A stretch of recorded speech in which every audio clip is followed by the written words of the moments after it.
ಮಾನ್ಯ ಸಭಾಪತಿಗಳೇ, ತಾವು ಪ್ರಸ್ತಾಪ ಮಾಡಿರ್ತಕ್ಕಂಥ ಸಮಾಜಕ್ಕೆ ಕೊಡುಗೆಯಾಗಿದ್ದ ತಮ್ಮದೇ ರೀತಿಯಲ್ಲಿ ಈ ಸಮಾಜಕ್ಕೆ ಸೇವೆ ಸಲ್ಲಿಸಿರ್ತಕ್ಕಂಥ 6 ಜನರು ಬೆಳಗಾವಿ ಅಧಿವೇಶನ ಆದ ನಂತರ ಕೇವಲ 2 ತಿಂಗಳುಗಳಲ್ಲಿ 6 ಜನರನ್ನು ನಾವು ಕಳ್ಕೊಂಡಿದ್ದೇವೆ. ಈ 6 ಜನರ ಪೈಕಿ ಎತ್ತರದ ವ್ಯಕ್ತಿತ್ವವನ್ನ ಹೊಂದಿದ್ದವರು ಡಾಕ್ಟರ್ ಮನಮೋಹನ್ ಸಿಂಗ್ ಅವರು. ಈ ದೇಶ ಆರ್ಥಿಕ ಸಂಕಷ್ಟವನ್ನು ಎದುರಿಸುವ ಸಂದರ್ಭದಲ್ಲಿ ದೇಶಕ್ಕೆ ಒಂದು ಆಯಾಮವನ್ನ ಸೃಷ್ಟಿ ಮಾಡಿದವರು,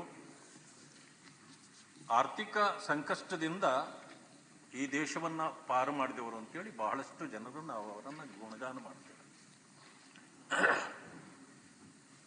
ಹೌದು ಕೂಡ, ಅವರು ಈ ದೇಶ ಕಂಡ ಒಬ್ಬ ಅತ್ಯುತ್ತಮ ಆರ್ಥಿಕ ತಜ್ಞರು ಆಗಿದ್ರು. ಅವರನ್ನು ಸಾಮಾನ್ಯವಾಗಿ ನಾವು ಮಾತಾಡುವಾಗ ಬಹಳ ಮೌನ ವಹಿಸ್ತಕ್ಕಂಥ ವ್ಯಕ್ತಿ, ಅವರನ್ನು ಯಾರಾದರೂ ಮಾತಾಡುವಾಗ ಮೌನಿ ಬಾಬಾ ಹೀಗೆಲ್ಲ ಮಾತಾಡಿದ್ದು ಕೂಡ ಉಂಟು. ಆದರೆ ನಾನು ಹೇಳ್ತಕ್ಕಂಥದ್ದು, ಆ ಎತ್ತರದ ವ್ಯಕ್ತಿ ಈ ಸಮಾಜಕ್ಕೆ ಕೊಟ್ಟ ಕೊಡುಗೆಗಳು ಅಪಾರ. ಅವರನ್ನು ಮೌನಿ ಅನ್ನಬಹುದು, ಆದರೆ ಅನೇಕರು ಈ ದೇಶದಲ್ಲಿ ಕ್ರಾಂತಿಯನ್ನು ಮಾಡಿರ್ತಕ್ಕಂಥವ್ರು ಇದ್ದಾರೆ. ಆದರೆ ನಾನು ಡಾಕ್ಟರ್ ಮನಮೋಹನ್ ಸಿಂಗ್ ಅವರನ್ನ ಕರೀತಕ್ಕಂಥದ್ದು ಮೌನ ಕ್ರಾಂತಿಯ ಹರಿಕಾರ ಅವರು ಅಂತೇನೆ ನಾನು ಹೇಳಬಲ್ಲೆ. ಅವರು ಮೌನವಾಗಿದ್ದರೂ ಕೂಡ ಅವರು ಈ ದೇಶಕ್ಕೆ, ಪ್ರಜೆಗಳಿಗೆ ಯಾವ ರೀತಿಯ ಒಂದು ಇದನ್ನು ಕೊಡಬಹುದೋ ಅವರು ಮೌನವಾಗಿಯೇ ಮಾಡಿದರು. ತಾವು ಏನೇನು ಪ್ರಸ್ತಾಪಗಳನ್ನು ಮಾಡಿದೆವೋ ಮತ್ತೊಮ್ಮೆ ನಾನು ಹೇಳಲಿಕ್ಕೆ ಹೋಗೋದಿಲ್ಲ. ಆದರೆ ಅವರ ಕೊಡುಗೆಯನ್ನ ನಾವು ಯಾವತ್ತೂ ಸ್ಮರಿಸಲೇಬೇಕಾಗತ್ತೆ. ಅವರು ಯಾವುದೇ ಪಕ್ಷದಲ್ಲಿರಲಿ ಕೂಡ ಅವರ ಕಾರ್ಯಕ್ರಮಗಳನ್ನು ನಾವು ಹೇಳೋದರಲ್ಲಿ, ಉತ್ತಮ ಕಾರ್ಯಗಳನ್ನು ಮಾಡಿದಾಗ ಅದಕ್ಕೆ ಮತ್ಸರ ಪಡ್ತಕ್ಕಂಥದ್ದೇನಿಲ್ಲ. ಒಂದು ಉತ್ತಮ ಆಡಳಿತಗಾರರಾಗಿಯೂ ಈ ದೇಶಕ್ಕೆ ತಮ್ಮ ಸೇವೆಯನ್ನು ಕೊಟ್ಟು ನಮ್ಮನ್ನು ಅಗಲಿದ್ದಾರೆ. ಅದೇ ರೀತಿ ಸರಿಗಮ ವಿಜಯ್ ಕುಮಾರ್ 300 ಚಿತ್ರಗಳಲ್ಲಿ ಅವರು ತಮ್ಮ ಇದನ್ನು ಪ್ರದರ್ಶನ ಮಾಡಿ ಜನರಿಗೆ ಮನರಂಜನೆ ಕೊಟ್ಟು ಪ್ರತಿ ಮನೆಯ ಮಾತಾಗಿದ್ರು. ನನಗೆ ಬಹಳ ಆತ್ಮೀಯರು ಕೂಡ ಆಗಿದ್ರು. ಅಂತಹ ಒಬ್ಬ ಸ್ನೇಹಿತನನ್ನ, ವಿಶೇಷವಾಗಿ ಮನರಂಜನೆ ನೀಡ್ತಕ್ಕಂಥ ಒಬ್ಬ ಕಲಾವಿದನನ್ನ ನಾವು ಕಳ್ಕೊಂಡಿದ್ದೇವೆ.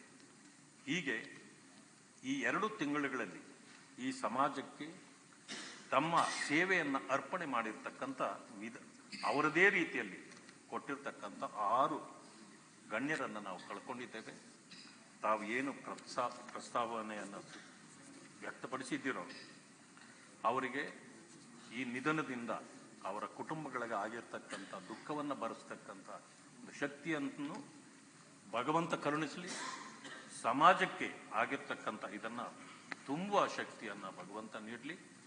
ತಾವು ಸಲ್ಲಿಸಿರ್ತಕ್ಕಂಥ ಈ ಪ್ರಸ್ತಾಪ ಅವರ ಕುಟುಂಬಗಳಿಗೆ ಏನು ತಾವು ಅವರ ನಿಧನದಿಂದ ಆಗಿರ್ತಕ್ಕಂಥದ್ದನ್ನು ಕಳಿಸಬೇಕು ಅಂತ ಹೇಳಿದೆವು, ಸಂತಾಪವನ್ನು, ಅದಕ್ಕೆ ನನ್ನದು ಕೂಡ ಇದೆ. ಆ ಸಂತಾಪವನ್ನು ಸೂಚಿಸ್ತಕ್ಕಂಥ ತಮ್ಮ ಇದಕ್ಕೆ ನಾನು ಕೂಡ ಒಕ್ಕಲಿನಿಂದ ಒಪ್ಪಿ ಕಳಿಸಲಿಕ್ಕೆ ನಾನು ಕೂಡ ಮನವಿ ಮಾಡ್ತೇನೆ.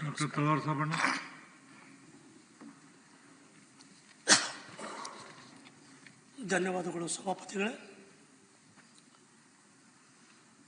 ಡಾಕ್ಟರ್ ಮನಮೋಹನ್ ಸಿಂಗ್ ಅವರ ಕುರಿತು